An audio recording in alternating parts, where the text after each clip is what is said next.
అందరికీ నమస్కారం అండి. భగవంతుని యొక్క చిత్రపటాలను పూజా గదిలోనే కాకుండా మనము ఇంట్లో ఉన్న ప్రతి గదిలోనూ వంటగదిలో, బెడ్రూమ్లో, హాల్లో ఇలా అన్ని చోట్ల పెట్టుకుంటూ ఉంటాము. శ్రీకృష్ణుడి ఫోటోను ఇంట్లో ఎటువైపు పెట్టినట్లయితే ఏ ఫలితాలు వస్తాయో ఇప్పుడు మనం ఈ వీడియోలో తెలుసుకుందాము. ఈ వీడియో చూడడానికి ముందు జై శ్రీకృష్ణ అని కామెంట్ చేయండి. మీరు గనక మా ఛానల్ మొదటిసారి చూస్తున్నట్లయితే వెంటనే మా ఛానల్ సబ్స్క్రైబ్ చేసుకోండి. పక్కనే ఉన్న బెల్ ఐకాన్ని యాక్టివేషన్ చేసుకుంటే మేము పెట్టే వీడియోలన్నీ కూడా మీకు ముందుగానే నోటిఫికేషన్గా వస్తాయి. ఇక లేట్ చేయకుండా శ్రీకృష్ణుడి ఫోటో ఎటువైపు పెడితే మంచి ఫలితాలు వస్తాయో ఇప్పుడు మనం తెలుసుకుందాము. సామాన్యంగా ఎవరింట్లో అయినా చిన్న ఫంక్షన్ అయితే చాలు, పెళ్ళి కానీ గృహప్రవేశం కానీ ఇలా ఏ ఫంక్షన్ అయినా సరే గిఫ్ట్గా ఇచ్చే ఫోటో శ్రీకృష్ణుడి ఫోటో. అందరికీ ఆ కన్నయ్యే ఎక్కువగా గుర్తొస్తూ ఉంటాడు. అవన్నీ మన ఇంటికి తెచ్చేసుకొని షోకేస్లో కానీ ఏ గోడ ఖాళీగా ఉంటే ఆ గోడకు కానీ తగిలిస్తూ ఉంటాము. కానీ ఎక్కడంటే అక్కడ శ్రీకృష్ణుడి ఫోటోను తగిలించకూడదు. ఆ ప్రతిమను సరైన దిశలో పెడితే అద్భుతమైన ఫలితాలు వస్తాయి. విష్ణువు అవతారమైన శ్రీకృష్ణుడిని పూజించటం వల్ల చాలా రకాల సమస్యలు దూరమైపోతాయి. జీవితంలో ప్రేమ లభిస్తుందని చాలామంది నమ్ముతుంటారు. ఇంట్లో కృష్ణుడి విగ్రహం కానీ చిత్రం కానీ ఉన్నట్లయితే చాలా ప్రయోజనాలు ఉంటాయి. జీవితంలో వాస్తుకి ఎంతో ప్రాధాన్యత ఇస్తూ ఉంటాము. వాస్తుని గనక సరిచేసుకొని మనం అనేక సమస్యలను దూరం చేసుకుంటూ ఉంటాము.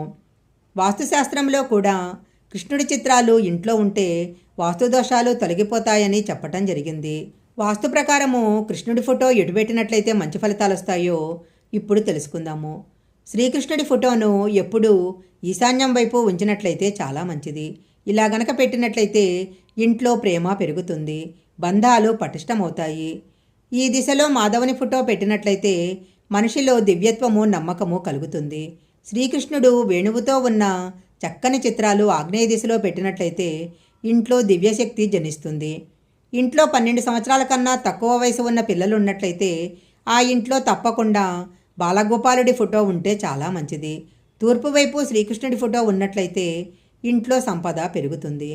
శ్రీకృష్ణుడు గోవర్ధనగిరిని ఎత్తిన చిత్రాన్ని దక్షిణ దిశగా పెట్టినట్లయితే సమస్యలు దూరం అవుతాయి. ఇలా చేయటం వల్ల ప్రమాదాలు, విపత్తులు కూడా తొలగిపోతాయి. శ్రీకృష్ణుడి పటాన్ని నైరుతి దిశలో పెట్టినట్లయితే దుష్టశక్తులు నశిస్తాయి. వాయువ్య దిశలో రాధాగోపాలుడి ఫోటోలు పెట్టినట్లయితే సహజంగా కలిగే బాధలన్నీ కూడా తొలగిపోతాయి. కళింగ సర్పంపై నిలబడి ఉన్న శ్రీకృష్ణుడి ఫోటో పెట్టినట్లయితే చాలా మంచిది. ఈ కృష్ణుడి ఫోటో ఇంట్లో ఉండటం వలన శత్రువుల మీద విజయం సాధించటం జరుగుతుంది. శ్రీకృష్ణుడు అర్జునుడితో కలిసి ఉన్న ఫోటో కూడా ఇంట్లో పెట్టుకుంటే చాలా మంచిది. ఇది సరైన సమయంలో తప్పుల గురించి అవగాహన కలిగిస్తుంది. సరైన మార్గంలో నడిపించటంలో ఈ ఫోటో ఎంతో సహాయపడుతుంది. వేణువు పట్టుకున్న శ్రీకృష్ణుడి ఫోటో ఇంట్లో ఉన్నట్లయితే ఇంటి వాతావరణమే మారిపోతుంది. ఇంట్లో సానుకూల శక్తిని సృష్టించటానికి ఈ ఫోటో ఎంతో ఉపయోగపడుతుంది. ఇంట్లో ఎప్పుడూ దుఃఖం తొలగిపోయి ఆనందం నిండి ఉంటుంది. ఇంట్లో పిల్లల నవ్వులు వినాలనుకునేవారు, భవిష్యత్తులో పిల్లలు పైకి రావాలని కోరుకునేవారు బాలగోపాలుని ఫోటో ఇంట్లో పెట్టుకోవాలి. సుదర్శన చక్రాన్ని పట్టుకున్న కృష్ణుడి ఫోటోను ఇంట్లో ఉంచుకున్నట్లయితే ఇంట్లో పాజిటివ్ ఎనర్జీ పెరుగుతుంది. ఇంట్లో ఉన్న నెగటివ్ ఎనర్జీ తొలగిపోతుంది. రాహువు యొక్క ప్రభావము తగ్గి ఇంట్లో దుష్పరిణామాలు తగ్గి ప్రశాంతంగా ఇల్లుంటుంది. దాంపత్యంలో మధురానుభూతిని పెంపొందించడానికి రాధాకృష్ణుల ఫోటోను ఇంట్లో పెట్టుకోవాలి. ఈ ఫోటో కనుక ఇంట్లో ఉన్నట్లయితే అవివాహితులకు వివాహ భాగ్యం కలుగుతుంది. ఇంట్లో ఈశాన్యములలో శ్రీకృష్ణుడు, రాధా ఉన్న ఫోటో కనుక పెట్టినట్లయితే ఆర్థిక సమస్యలు తీరిపోతాయి. కురుక్షేత్ర యుద్ధం ఫోటోను మాత్రము ఎట్టి పరిస్థితుల్లో ఇంట్లో పెట్టుకోకూడదు. ఇది ఇంట్లో యొక్క సంతోషాన్ని నాశనం చేసి శాంతికి భంగం కలిగిస్తుంది. ఈ వీడియోలో చెప్పిన విధంగా శ్రీకృష్ణుడి ఫోటోను సరైన దిశలో పెట్టుకున్నట్లయితే మంచి ఫలితాలను పొందవచ్చు. ఈ వీడియో కనుక మీకు నచ్చినట్లయితే లైక్ చేయండి, షేర్ చేయండి.